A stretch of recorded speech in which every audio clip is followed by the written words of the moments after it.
Hi, welcome to my channel. In this video, I'll show you how I transformed the office of a car body shop, and I want to leave a shout out to my brother who helped me throughout the entire process.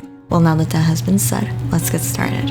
The first step was to establish the floor plan. Now, I only had 2 days to complete this entire project because this is a very busy office. This body shop works with different car dealerships and also insurance companies, so they couldn't close it for more days. I only had 1 weekend to work on it, and that's why I needed all the help that I could get. Now, the challenge of organizing an office, especially one that is active and busy, is that they already have a system in place. So even though it looks very chaotic and unorganized, the staff is already used to a system, so you need to respect that system and work along with it. Now, they did want it to look more visually appealing and also be more organized and more spacious because they do have clients that occasionally come to visit. So once the floor plan was established, the second step was to empty the room, and everyone in the staff helped me do this, so it was easy peasy.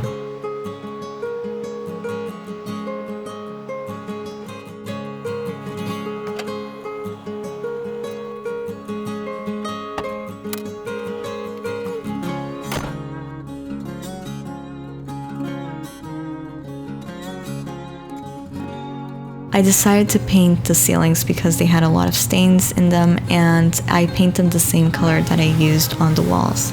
I also painted the floors and I gave it a coat of polyurethane. The polyurethane that I used was water-based, but if you want to do something similar like this, I highly recommend you using a oil-based one, but because I had a very tight schedule, I couldn't do that because it takes longer to dry.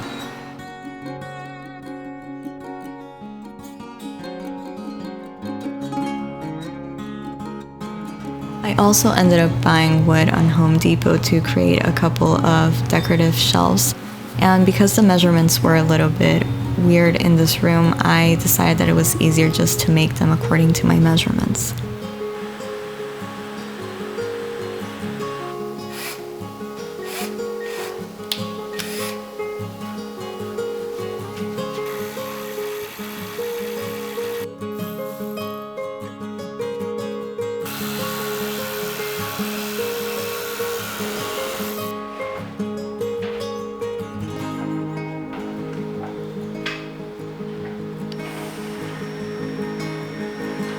Now, something that they were very specific about is that they have these certificates that need to be on the wall, so I needed to create a wall collage that made sense aesthetically and that would also display them. So I went shopping and I collected a couple of frames, and a good idea if you want to create a wall collage is to go to a thrift store and just select a couple of visual books, and then you can rip the pages that matches your decor, and that's a great way of having quality pictures for a collage when you're working on a budget.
And with this, we conclude this video. Don't forget that next week I have another exciting DIY coming your way, so make sure to subscribe and to follow me on Instagram to stay in touch. Well, now that has been said, thank you so much. May God bless you, and goodbye.